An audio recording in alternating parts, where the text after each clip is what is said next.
Vashti, thank you for coming along to talk about your life and your taste in music. So you're very famous for having left the king, your husband, and walked off.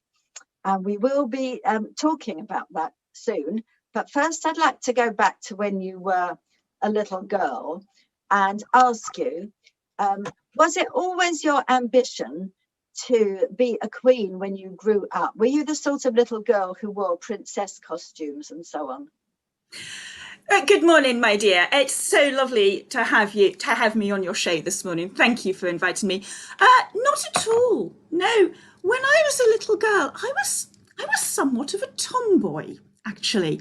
I used to enjoy climbing trees and playing Dungeons and Dragons with my little brother and his friends. It wasn't until a little bit later, when I discovered Madonna, that I started to enjoy dressing up. But it wasn't really a princess kind of theme.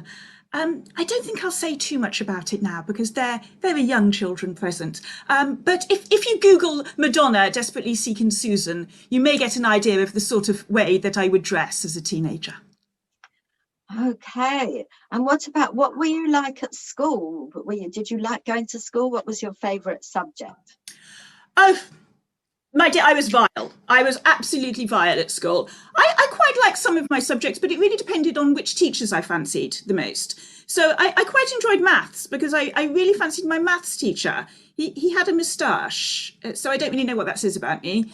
And I liked music as well. I liked music because I played the piano and I was always asked to accompany other people. I was somewhat always the accompanist, never the singer, because I have a terrible singing voice. But other than that, I was a little bit rebellious at school, to truth be told.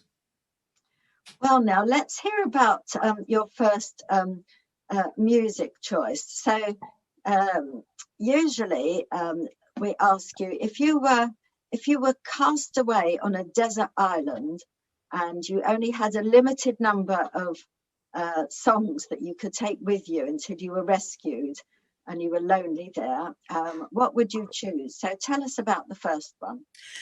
Well, the first one is really rather silly, but I imagine at some point during today's proceedings you're going to want to talk about my ex. So the first song is called Shout Out to My Ex by a lovely band called Little Mix. And we cannot play it, as you know, but I will read some lyrics. But for those of you who would like to listen, I did earlier on post a link to the YouTube playlist on our Facebook page, so you are able to listen afterwards. But I will just read out a short selection of the lyrics. Shout out to my ex. You're really quite the man. You made my heart break, and that made me who I am. Here's to my ex. Hey, look at me now. Well, I'm all the way up. I swear you'll never bring me down. Right. I think we're beginning to get an idea of your personality here. But so how did you meet your, who's now your ex? How did you meet the man you married? Was it like at a disco or at a bus stop or what? Oh, my dear, we were very young, very, very young. I believe we met at university. Or something. Well, I have to admit, I did quite fancy him. He was quite lovely in the early days. We did have a lot of fun together. But yet we met at university and he proposed quite soon after. I think he said something along the lines of he would give me everything that my heart desired. But the problem is, you see, he never really knew what my heart's desires were. And so he wasn't really able to give them to me. And what I would say to everyone watching is, don't get married too young. How old were you exactly when you got married? I was in my early 20s. It was a very long time ago. Right. Well, so tell us what your second piece of music is that you would choose.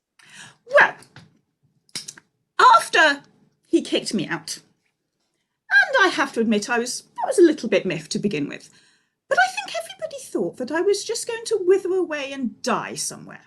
But no, I survived. Because you see, I am a survivor. And there is a lovely song by a wonderful girls group called Destiny's Child, called Survivor. And again, I will read a small selection of the lyrics. Thought I couldn't breathe without you. I'm inhaling. You thought I couldn't see without you. Perfect vision. You thought I couldn't last without you, but I'm lasting. You thought that I would die without you, but I'm living. I'm a survivor.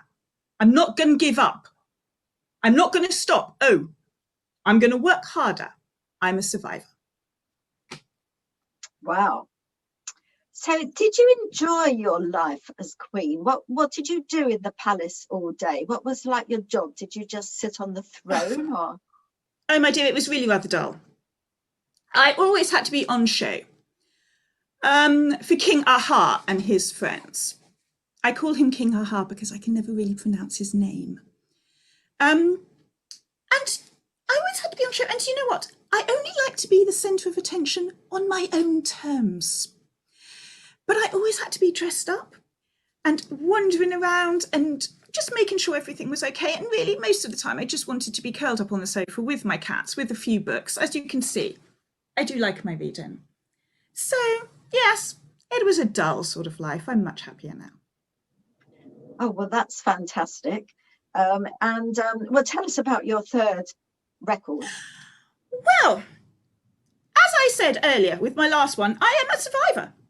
And I had to sort of think to myself, well, why? What is it about me that made me survive when King Aha chucked me out?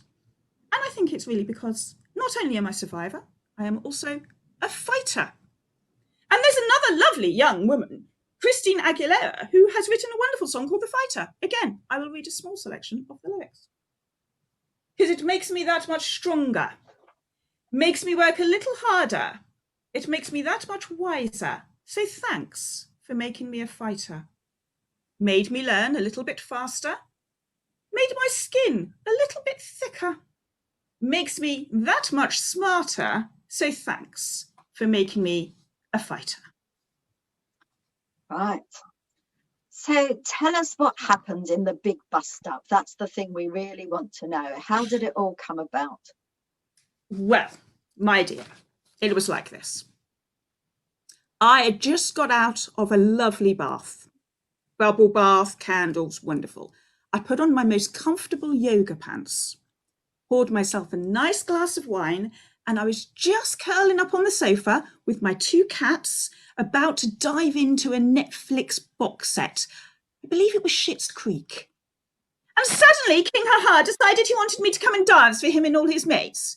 Now, they had been drinking for 7 days. Oh, my dear, can you imagine the smell?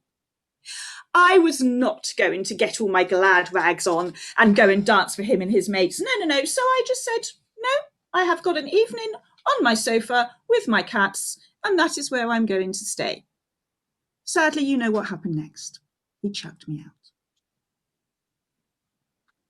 Now, there's a rumour you mentioned about putting your glad rags on. I don't want to upset anybody, but there's a rumour that he wanted you to dance without those glad rags on. Is this true? Oh well, my dear. I don't think we really want to talk about my nudity at this point. Either way, it was never going to happen. It was never going to happen. I was going to stay in my comfortable yoga pants. So tell us about your next piece of music. Well, I kind of had to include this one, really. My friend Debbie, may her memory be a blessing. Many of you will know Debbie Friedman. We were good mates at college. We had a great laugh going around. We used to follow bands quite a lot. Anyway, bless her. When King Aha chucked me out, she wrote me a song. It was very sweet of her. A very silly song, but it's called Vashti's Song, and again, it's available on the playlist on Facebook if any of you would like to listen to it. But again, I will read out a small selection of the lyrics.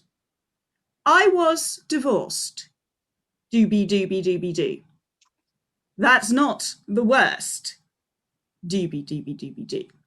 I was replaced, doobie doobie doobie doo, with Esther's face.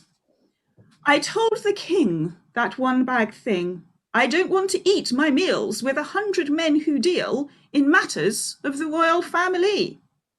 He wanted to show them my lovely face. I didn't feel like dressing up in satin frills and lace. Perhaps it was a pretty silly thing for me to do. No woman wants to be a single act. How about you? Although actually, I quite love being a single act. It's great that you had a song written about you. Ah, everybody needs at least one song written about them in their lives, I find. So how has your life developed since you're no longer queen? What's your job now? Oh, my darling, I'm so much happier now. So I live with my 2 wonderful cats. And I can get up when I want, and I can eat when I want. I can watch whatever Netflix box sets I choose. And I can read whichever books I choose. I don't have to cavort around for King Aha and his mates anymore. Sometimes I like to teach the piano to some young people because I love teaching, and I love sharing my joy of music with them. So I will do that sometimes. It helps keeps the cats in the style to which they are accustomed, I have to say. But I have to say, I am so much happier since I left King Aha. So that's really a happy ending. If you had any advice for Esther, what advice would you have given her? Oh, my dear girl. Well, I have to say I do not envy Esther. I used to at the beginning, a little bit, I have to admit. I was a little bit jealous right at the beginning. But I have to say I do not envy her at all, although I understand that she actually ended up standing up to him. So fair play. Go girl, is what I would say. Now, have we got one last song to hear about? We do. We have one final song. And this is, I believe, what the kids these days call an anthem. And it's a song called This Is Me from a lovely film called The Greatest Showman. And again, the video that I have actually put in the playlist, I do advise you all go and watch, because it's a wonderful video about the woman who plays the character in The Greatest Showman who sings this song. But it's actually a video of the first rehearsal of this song. And she starts off and she's very shy and she's singing behind the music stand. But as the song goes on, she becomes more and more confident and she comes out and she really belts it out. So I highly recommend you all go and watch that video after the service. But again, I will read just a short section of the lyrics. This is me. When the sharpest words want to cut me down, I'm going to send a flood, going to drown them out. I am brave. I am bruised. I am who I'm meant to be. This is me. Look out, 'cause here I come, and I'm marching on to the beat I drum. I'm not scared to be seen. I make no apologies. This is me. Well, Vashti, thank you very much for coming into the studio today to talk to the audience, and we wish you success in your career teaching piano and sitting on the sofa with your cats. Thank you very much. Thank you, my darling.